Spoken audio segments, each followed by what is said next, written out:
Vídeo de hoje do canal do Nicola vai te contar sobre um golpe que deram no Corinthians. Tem informação importante sobre o São Paulo. Rafinha e os jogadores do Tricolor fizeram um pedido especial para a torcida. Bora te atualizar também sobre o Palmeiras, que atrasou de novo outra parcela do Piquerez referente ao Penharol. Preciso te falar sobre a bagunça em que se transformou o departamento de futebol do Flamengo nos últimos meses. Informação importante também sobre o Santos, que tenta a contratação de Alexis Sanches. Será que tem chance? Bora falar ainda sobre a Arena MRV liberada, já a data de estreia para a inauguração oficial do estádio, além das últimas do mercado, bastidor, finanças e muito mais. Para não perder nada, só apertar esse botão vermelho de inscreva-se. Combinado? Antes de passar tudo isso, deixa eu só me apresentar. Me chamo Jorge Nicola, jornalista esportivo, e o objetivo por aqui é deixar você por dentro de tudo que está rolando com o seu clube do coração. Para não perder nada, só apertar esse botão vermelho de inscreva-se. Feito? Bora começar o vídeo? Não sem antes dividir uma dica importante. Recado de hoje é especial para você que sempre sonhou em trabalhar com futebol, mas não tem a mínima ideia de como começar. Minha sugestão é o Futebol Interativo. Com vários cursos e especializações, o pessoal do Futebol Interativo vai te capacitar para atuar em qualquer área do futebol, como análise de desempenho, jornalismo, comentários, narração, marketing e gestão. E o mais legal, lá você não fica só na teoria e aprende também na prática, com estágio garantido em um clube parceiro do futebol interativo aqui no Brasil. Estou mostrando na tela os 36 clubes parceiros nessa iniciativa, que é excelente. Curtiu, né? Então clique agora mesmo no link que eu estou deixando na descrição desse vídeo e já faz sua matrícula com um enorme desconto destinado a todo mundo que acompanha o canal do Nicola. Se está com alguma dúvida, o caminho para esclarecê-la é o mesmo. É só clicar no link. Boa sorte, vá atrás dos seus sonhos. Agora sim, bora começar o vídeo com o tradicional giro de notícias, e a primeira informação é sobre Juan Casares, meio equatoriano que já passou por vários clubes do Brasil. Ele colocou na cabeça que precisa voltar para cá e está aceitando jogar em quaisquer times das séries A ou B e por um salário bem menor do que aqueles praticados na época, por exemplo, de Corinthians e Atlético Mineiro. Ele quer estar mais perto dos dois filhos que moram em Belo Horizonte, mas os clubes daqui andam desconfiados em relação ao equatoriano. Bora contar também que o Internacional está tentando a renovação do contrato com o volante Gabriel, atleta cujo contrato se encerra em dezembro. As tratativas são para a prorrogação do vínculo por mais uma temporada. Preciso te contar ainda que Lucas Halter, zagueiro que pertence ao Atlético Paranaense e faz boa temporada pelo Goiás, tem chamado a atenção de clubes da Europa. O Atlético garante que ainda não foi noticiado ou notificado de nenhum interesse, mas representantes do atleta têm afirmado que já existem consultas. Para completar, Segovinha, grande xodó da torcida botafoguense, vai herdar a camisa 10 que pertencia a Gustavo Sauer. Você sabe, o Sauer vai jogar por empréstimo de uma temporada na Turquia e vai caber ao paraguaio, atacante de lado de campo, vestir a camisa 10 do Fogão.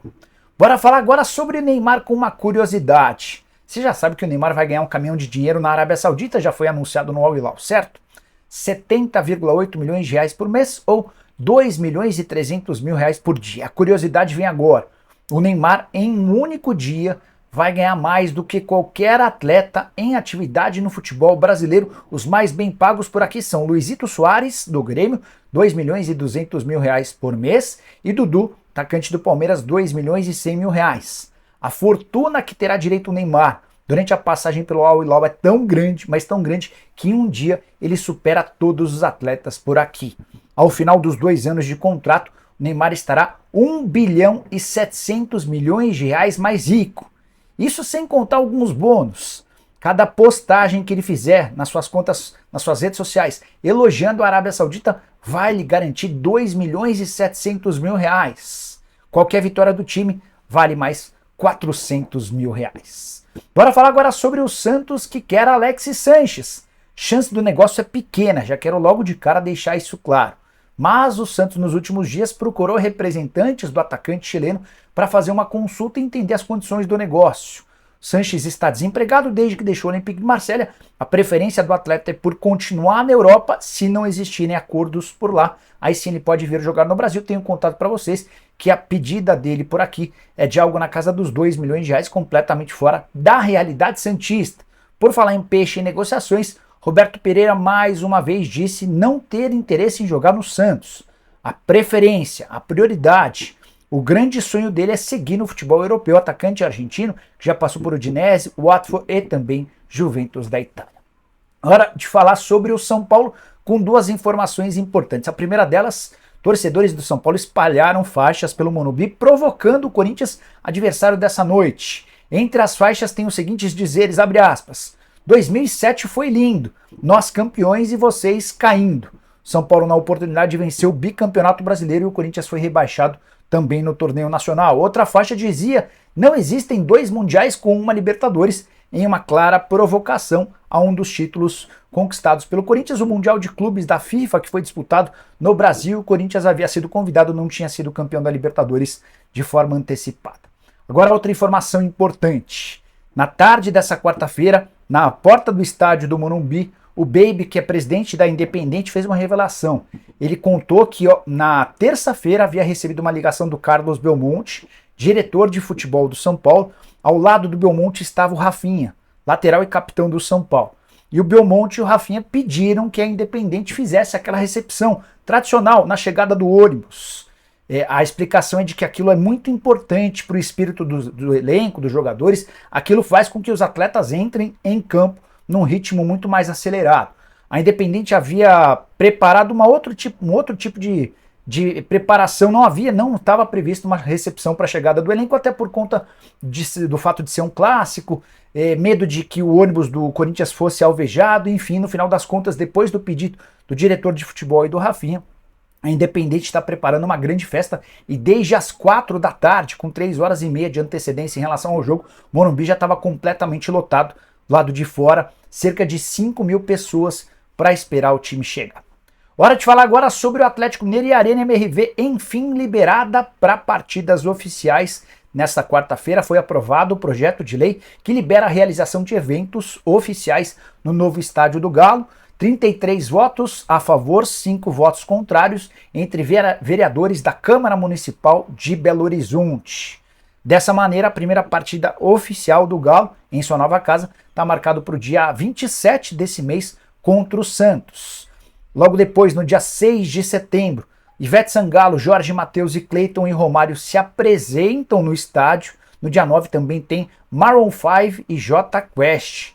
Preparação especial para os primeiros dias da Arena MRV. Você sabe que o estádio atleticano vai gerar, de acordo com as expectativas do Atlético, cerca de 100 milhões de reais de receita por temporada livres de impostos. Só para arrematar, estádio que começou a sua construção em 2020, a estreia não oficial ocorreu no dia 16 de julho, com a realização de um amistoso entre lendas do Galo e que contou com um bom público. Hora de falar sobre o golpe no Corinthians. Que história é essa? Vamos explicar. Carlos Augusto é novo jogador da Inter de Milão, certo? Atleta revelado no Corinthians, pertencia ao Monza. Foi noticiado que o primeiro acordo entre Monza e Inter de Milão previa um empréstimo com obrigação de compra. Empréstimo de 2 milhões de euros, obrigação de compra de 13 milhões de euros. Corinthians tem direito a 60% do lucro que o Monza tiver na operação. O Monza pagou 4 milhões de euros. Ou seja, tudo que passar de 4 milhões de euros, o Corinthians tem direito a 60%. Nesse caso, com o negócio fechado, o Corinthians não tem nada a ver com empréstimo, tá? O Corinthians ficaria com um lucro apenas em cima dos 3 milhões de euros da venda em definitivo, que aconteceria daqui a um ano. Então, 13 milhões de euros, você tira 4 milhões de euros, sobram 9 milhões de euros, esse é o lucro, você pega 60% desse valor, isso equivale a 5 milhões e 400 mil euros, Timão embolsaria daqui a um ano, nesse molde de negócio, 29 milhões de reais, uma baita grana, certo?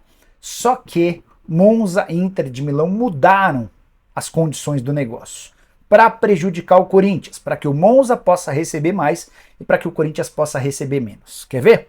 O Monza e a Inter de Milão acertaram um empréstimo de 4 milhões e meio de euros.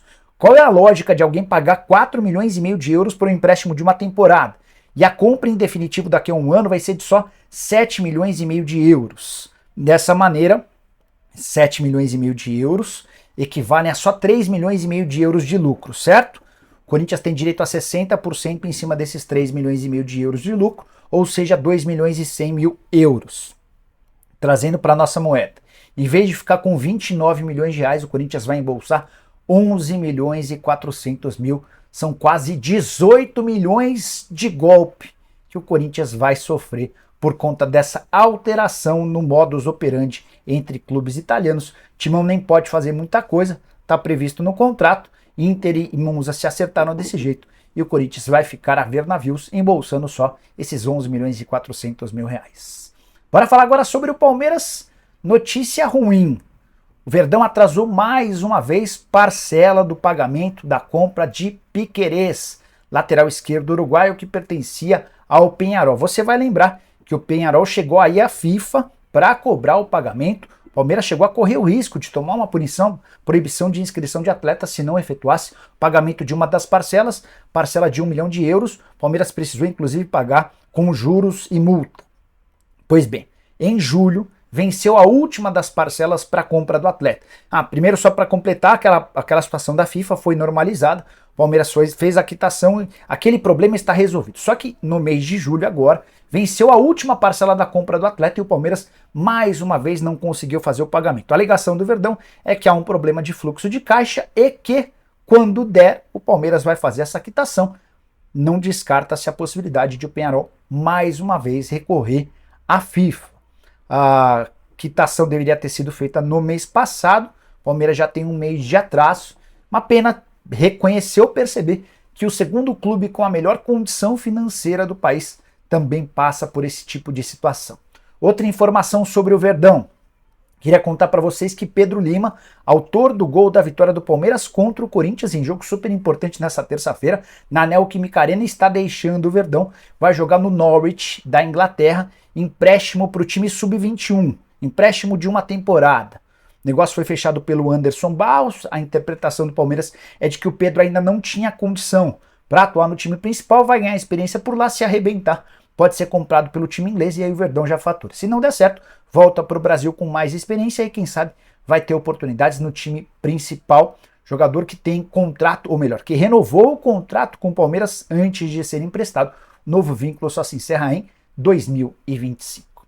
Bora falar agora sobre a bagunça geral no Flamengo. Rubro-negro já tem 4 atos de indisciplina em 45 dias.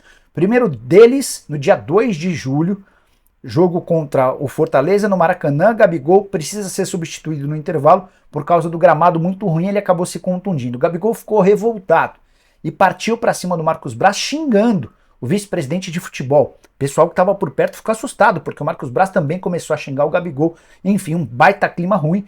A coisa só ficou menos pior porque o Gerson interveio. Logo o Gerson que vai ser alvo de outro ato de indisciplina, daqui a pouco eu conto.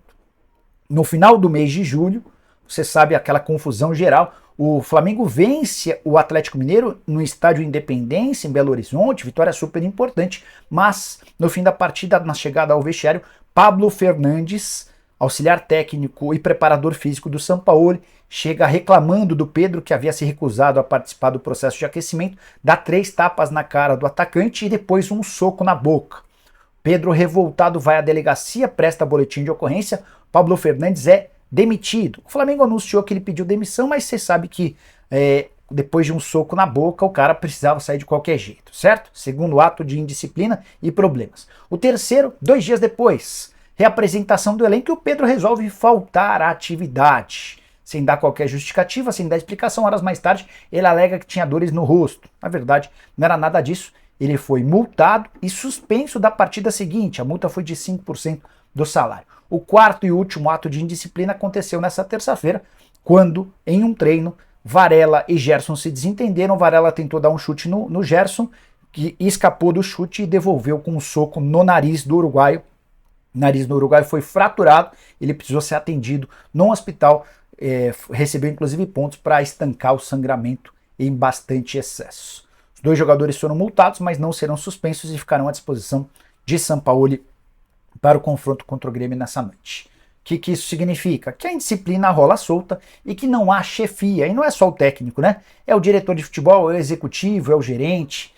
Na teoria, o Flamengo tem bastante gente para cuidar disso. Marcos Braz é o vice de futebol. O executivo de futebol é o Bruno Spindel. Ainda há o Juan e também o Fabinho. O Juan é jogador, o Fabinho também. São todos figuras ilustrativas, figuras de pouquíssimo... Eles não têm autonomia nenhuma diante do elenco, porque os caras causam e esses dirigentes todos, bem remunerados, não conseguem arranjar solução. Queria saber a sua opinião, use espaço para comentário para avaliar como é que você vê essa história. Combinado?